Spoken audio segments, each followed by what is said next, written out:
Assalamualaikum warahmatullahi wabarakatuh. Nama saya Diva Sonalisa Fitri.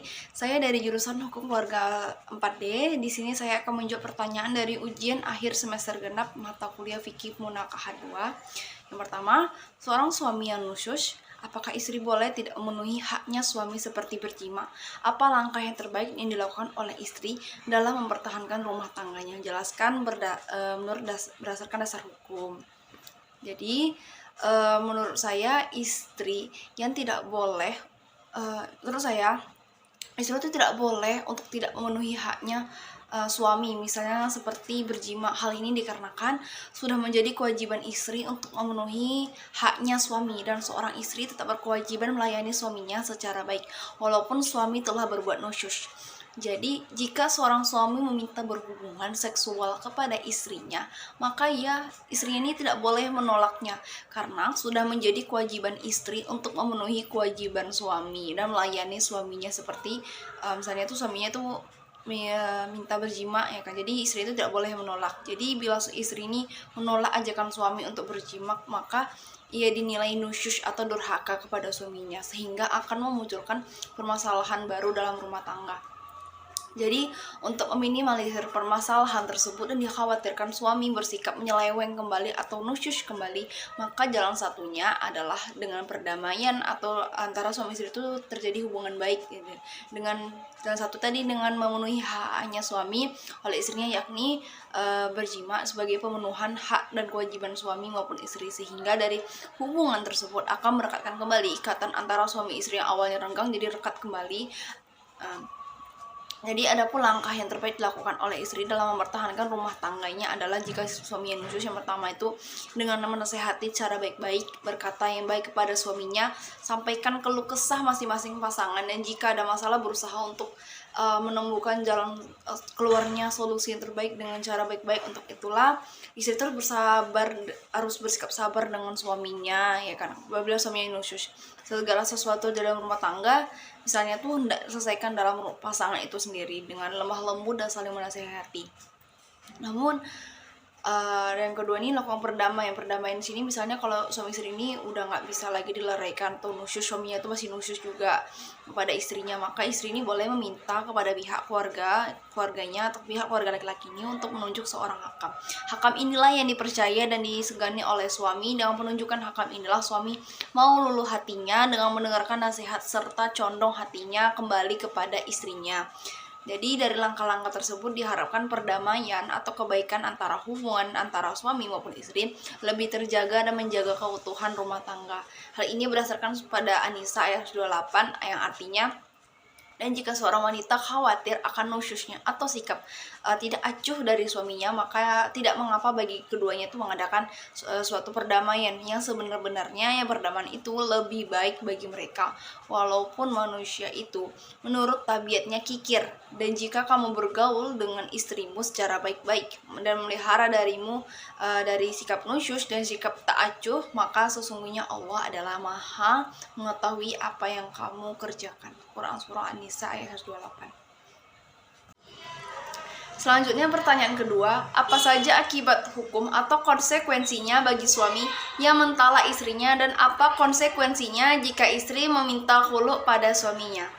Jadi akibat hukum atau konsekuensi bagi suami mentala istrinya atau menceraikan istrinya merupakan putusnya perkawinan, karena jadi talak ini merupakan putusnya perkawinan antara suami dan istri sudah melepaskan hubungan ikatan perkawinan. Jadi talak ini merupakan hak suami dalam mengakhiri pernikahan apabila dalam pernikahan tersebut tidak ada lagi kerekatan keharmonisan dalam rumah tangga. Dengan jalan talak inilah suatu jalan terbaik bagi suami dan istri untuk meluraikan hubungan keduanya. Adapun konsekuensinya atau akibat hukum talak adalah, yang pertama itu kita tinjau dulu. Yang pertama ini talak rajai. Jadi talak rajai ini ialah talak yang dijatuhkan satu kali oleh suami, dan pada talak inilah suami dapat melakukan rujuk kembali kepada istrinya yang telah ditalak. Akibat hukumnya, suami ini memberikan berupa nafkah kepada istrinya selama masa iddah, dalam masa menunggu berupa iwat. Yang kedua ini yaitu labain. Jadi pada talak ini suami ini tidak boleh rujuk kembali kepada istrinya pada talak ini dikarenakan misalnya terjadi perselisihan dalam rumah tangga yang tidak bisa nggak bisa diselesaikan oleh dalam rumah tangga itu sendiri. Jadi maka didatangkanlah hakam untuk menyelesaikannya, atau pihak ketiga yang dipercaya oleh suami istri tersebut untuk menyelesaikan perkaranya. Kemudian jika tidak bisa selesaikan perkara yang kemudian dapat diajukan pengadilan untuk diselesaikan. Nah, jadi permasalahan tersebut dikarenakan istri melakukan syikok. Namun syikoknya istri tidak bisa terobat dengan langkah-langkah, yaitu yang pertama itu tadi, kalau misalnya syikok sama suami, jalan satunya untuk mengobatinya itu menasehati dengan cara baik-baik. Yang kedua, pisah ranjang agar ia sadar dengan sikap syikoknya itu atau nusyusnya. Yang ketiga, dengan cara memukul yang bertujuan untuk mendidiknya agar ia patuh dengan suaminya. Namun dari 3 langkah tersebut, apabila tidak berhasil, maka boleh menunjuknya seorang hakam yang dipercaya untuk menasehati istrinya. Apabila istri ini tidak berhasil juga atau patuh lagi sama suaminya, maka suami berhak mentalak istrinya yang telah berbuat nusyus dan syikok. Pengucapan talak tersebut di pengadilan agama, dan sang suami tidak bisa merujuk kembali. Namun jika ia ingin kembali kepada istrinya, maka ia harus dengan akad yang baru dengan seperti awal waktu pernikahan. Jadi pada talak bain kubroni, pada talak inilah yang menghilangkan kepemilikan sang suami terhadap istri. Maka hal ini suami tidak diizinkan rujuk kembali atau menikah lagi dengan yang ditalaknya tersebut.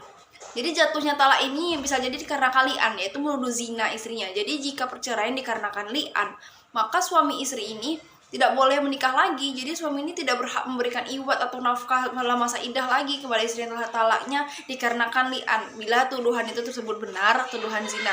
Selain dari masalah li'an ini, maka pada talak bain kubro inilah tidak memperbolehkan rujuk kembali, kecuali misalnya itu istrinya itu menikah lagi ke laki-laki lain, lalu dengan laki-laki lain tersebut pisah.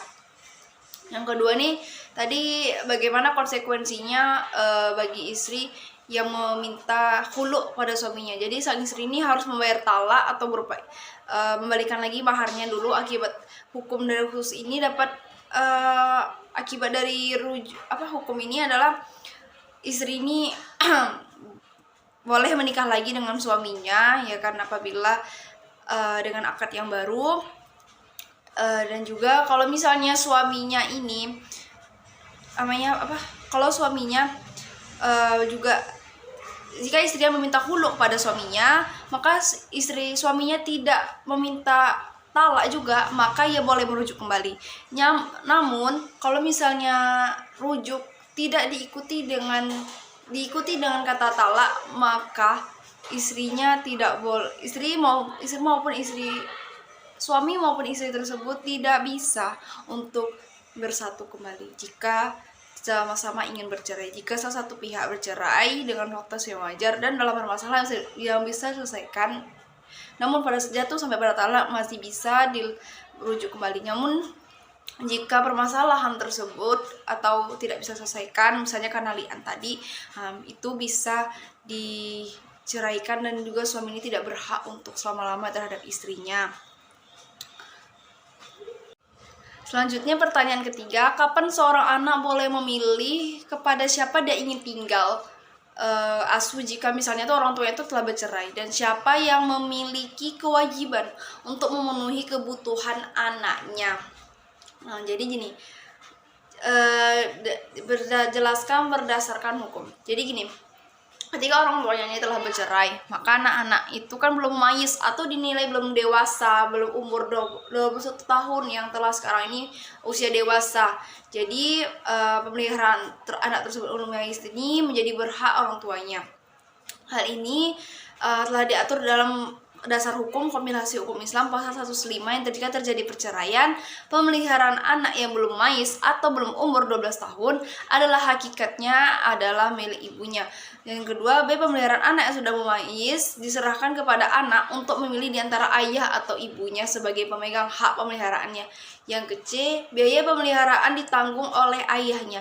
Jadi pemeliharaan anak mendidik itu adalah tugas seorang ibu, karena ibu dinilai lebih mampu menjaga merawat anaknya dengan baik, sedangkan ayahnya berkewajiban untuk membiayai anak tersebut hingga dia balik atau telah dewasa sampai ia mampu menjaga dan menafkahi dirinya sendiri. Jadi kalau misalnya nih setelah memayis anaknya. Jadi seorang anak ini boleh sih memilih antara orang tuanya, tinggal sama orang tuanya, antara ayah atau ibunya, siapa yang paling dekat gitu ketika orang tuanya sudah bercerai. Jadi misalnya kalau anaknya telah dewasa, jadi nggak perlu lagi penjagaan atau apa gitu, dewasa, tapi dia berhak memilih antara ayah atau ibunya gitu. Jadi hal ini telah dijelaskan lagi kalau anak setelah memayis itu berhak memilih, telah dijelaskan dalam pasal 105 tadi ayat B yang berbunyi, pemeliharaan anak yang sudah memayis yang serahkan kepada ayah atau ibunya sebagai pemegang hak pemeliharaannya. Jadi anak ini berhak memilih antara tinggal dengan ayah atau ibunya untuk terus menjaga dirinya hingga dewasa. Jadi misalnya kalau anak yang belum dewasa atau belum memayis, yang masih dalam masih balita, masih butuh susuan dari ibunya, maka pemeliharaan anak, pendidikan anak itu diserahkan kepada ibunya, ya kan? Kenapa ibunya? Karena ibu ini dinilai lebih mampu menjaga dan merawat anaknya. Itu karena hakikatnya perempuan itu adalah mendidik dan menjaga dan merawat anak-anak, ya kan? Jadi sampai dia telah berumur dewasa 12 tahun. Jadi ketika umur 12 tahun dinilai sudah balik, sudah mampu membedakan yang baik dan yang benar, dan mampu membedakan yang buruk maupun yang tidak baik, ya kan, maka dia berhak memilih siapa antara ayah atau ibu, siapa yang paling dekat dengannya gitu. Jika dia memilih dengan ibunya berarti teruskan, jika ayahnya teruskan. Tapi dengan pemilihan antara ayah atau ibunya itu tidak menutup kemungkinan ikatan batin antara anak dan kedua orang tua lainnya walaupun telah terpisah, tidak.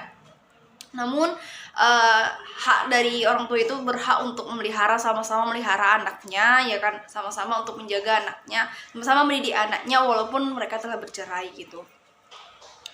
Jadi ketika mereka telah dewasa, mereka berhak memilih siapa yang paling dekat, dan misalnya jika pemeliharaan anak ini belum memayis, namun ibunya nih nggak dinilai tidak mampu untuk menjaga merawat anak yang mendidik anaknya. Misalnya ibunya tuh dinilai telah melanggar, ya kan, aturan, telah melanggar aturan dalam hadana anak, ya kan.